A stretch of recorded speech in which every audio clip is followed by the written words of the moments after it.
যখন মানুষ আমার সামনে বলে শহীদ ওসমান হাদি, আমি শহীদের ভাই হতে চাই নাই। আমি চেয়েছিলাম ওসমান হাদির সাথে রাজপথে হাতে হাত রেখে লড়াই করে এই দেশকে আদিবাদ মুক্ত করব, ইনসাফের বাংলাদেশ কায়েম করব। আল্লাহর পরিকল্পনার সাথে আমাদের পরিকল্পনার অনেকই মিল থাকেন না। আল্লাহ চেয়েছেন, হাদিও চেয়েছিলেন তিনি তার রবের কাছে চলে যাবেন। তিনি শহীদ হওয়ার আগে শাহবাগে দাঁড়িয়ে বলেছিলেন, বিপ্লবীদের মৃত্যু কখনো বাসার মধ্যে হতে পারে না, বিপ্লবীদের মৃত্যু হবে রাজপথে। আমি আমার আল্লাহর কাছে, আমার রবের কাছে আমি হাসতে হাসতে চলে যাব। আল্লাহ তাই করেছেন। কিন্তু তিনি অসংখ্য মানুষকে কাঁদিয়ে আমাদেরকে অসহায় করে চলে গিয়েছেন। সম্মানিত উপস্থিতি, মঞ্চে উপবিষ্ট মাহমুদ ভাইকে দেখলে আমি অনেক সময় আবেগে আপ্লুত হয়ে যাই। ওসমান গনি দুইজনের নামের সময় বলতেন বাংলাদেশের খালেদা জিয়া, আর মাহমুদ ভাইয়ের নামের সময় বলতেন সাহসের শিরধারা ফেসিবাদ বিরোধী লড়াইয়ের মহানায়ক মাহমুদুর রহমান। 2013 সালে যখন শাহবাগে ফেসিবাদ কায়েম হয়েছিল, আমরা তখন ছোট, ইউনিভার্সিটিতে সেকেন্ড ইয়ার কি থার্ড ইয়ারে পড়ি। মাহমুদ ভাইয়ের সাথে আমাদের কোনো পরিচয় ছিল না। আমার দেশ পত্রিকার হেডলাইন দেখে আমরা মাহমুদ ভাইকে চিনেছি। যখন সকল মিডিয়া ফেসিবাদীদেরকে চেটে কুটে তারা ধনাঢ্য হতে চেয়েছে, এদেশের এই বঙ্গভূমির জনগণকে তুচ্ছ তাচ্ছিল্য করে শিরোনাম করেছে যারা সংখ্যায় বেশি ছিল কিন্তু তাদের কোনো ক্ষমতা ছিল না।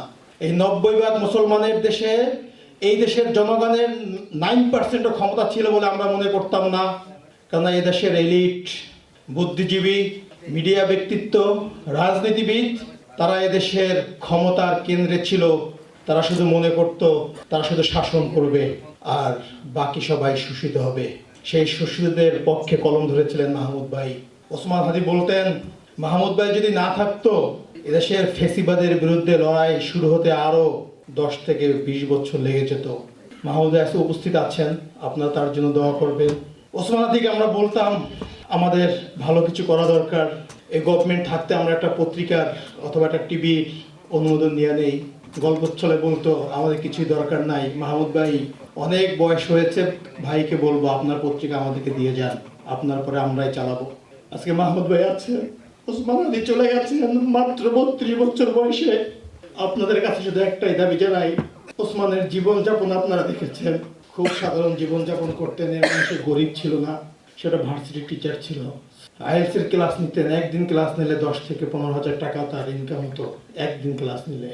5ই আগস্টের পরে আন্দোলনে জড়িয়ে দেশের স্বাধীনতাকে আরো শক্তিশালী করার জন্য, ফ্যাসিস্টদের বিরুদ্ধে আন্দোলনকে গতি আনার জন্য সেই কোচিংয়ের ক্লাস নেওয়া বন্ধ করে দিয়েছেন। আমৃত্যু সংগ্রাম করে গেছেন ইনকিলাব মঞ্চের ভাইদের সাথে নিয়ে। দীর্ঘদিন আমি তার সাথে রাজপথে ছিলাম। কোনো দিন আমি দেখি নাই দুপুরবেলা সে কোনো হোটেলে যে ভাত খেয়েছে। ইনকিলাব মঞ্চের ভাইদের খাবার ছিল দুপুরের কলা, রুটি আর চা। আমাদের রেস্টের জায়গা ছিল ঢাকা বিশ্ববিদ্যালয়ের মসজিদের বারান্দা। যখন আন্দোলন করতে করতে আমরা ক্লান্ত হয়ে যেতাম, মসজিদের বারান্দায় গিয়ে আমরা সবাই শুয়ে পড়তাম মাথার নিচে হাত দিয়ে। এরকম একটা নির্লোভ, নিরহংকার দেশপ্রেমিক ছেলেকে হত্যা করতে পারে আমরা কল্পনাও করতে পারি নাই। মানুষ আমাদেরকে বলতো নিরাপত্তা বাড়াও, তোমাদের অনেক শত্রু, কিন্তু আমরা এইভাবে ঘাতকের বুলেট হাদির জীবন কেড়ে নিবে আমরা বুঝতে পারি নাই। ভাইরা আমার, আপনাদেরকে একটাই আহ্বান করব, ওসমান হাদির অসমাপ্ত বিপ্লবকে আপনারা যদি সমাপ্ত করেন, ওসমান হাদির রেখে যাওয়ার স্বপ্নকে যদি আপনারা বাস্তবায়ন করেন, তাহলে ওসমান হাদি বেঁচে থাকবে। ওসমান হাদি একটাই চেয়েছিলেন, ইনসাফের রাষ্ট্র কায়েম হবে। তিনি বলতেন এদেশে যদি ইনসাফ কায়েম হয় তাহলে ইসলামের 80% কায়েম হয়ে যাবে। তিনি এ দেশকে নাগরিকভাবে ডিল করতে চেয়েছিলেন। হিন্দু, মুসলিম, বৌদ্ধ, খ্রিস্টান সবাই মিলে বাংলাদেশ এই 56,000 বর্গ মাইলে আজাদির লড়াইটা সে জারি রাখতে চেয়েছিলেন। আপনারা আমাকে ওয়াদা করেন ওসমান হাদির আজাদির লড়াই আপনারা অব্যাহত রাখবেন, তাহলে ওসমান হাদি আমাদের মাঝে বেঁচে থাকবে। সর্বশেষ ওসমান হাদির একটা কথা বলে আমি শেষ করব। এই বাংলাদেশের স্বাধীনতা, সার্বভৌমত্ব যদি আপনারা রক্ষা করতে চান, আমাদের যোগ্য হতে হবে। আমরা যদি যোগ্য না হই, আমরা যাদের বিরুদ্ধে লড়াই করেছি তারা আমাদের চেয়ে অনেক বেশি যোগ্য হলে আমরা এই লড়াইতে হেরে যাব, আমরা টিকে থাকতে পারবো না। এক মাহমুদুর রহমানের দিকে তাকাই থাকলে আমাদের হবে না। ওসমান হাদি চলে গেছেন। বাংলাদেশে ওসমান হাদির মতো শত শত ওসমান হাদি তৈরি হতে হবে। বাংলাদেশে মাহমুদুর রহমানের মতো শত শত মাহমুদুর রহমান তৈরি হতে হবে। যদি আমরা ওসমান হাদি আর মাহমুদুর রহমান তৈরি করতে না পারি, এদেশের স্বাধীনতা সার্বভৌমত্ব থাকবে না, থাকবে না, থাকবে না। আপনাদের একটা কথাই স্মরণ করিয়ে দেই, এদেশের স্বাধীনতা সার্বভৌমত্ব আছে। ওসমান হাদি বলেছিলেন, সাইদির সাক্ষীকে ভারতের আদালতে পাওয়া যায়, সালাউদ্দিন ভাইকে ভারতে পাওয়া যায়। আবরার ফাহাদ ভারতের বিরুদ্ধে একটা পোস্ট দেওয়ার কারণে বুয়েটের ক্যাম্পাস থেকে হত্যা করা হয়েছে। সর্বশেষ ওসমান হাদির খুনিরা 6 ঘন্টার মধ্যে বর্ডার ক্রস করে ভারতে চলে গেছে।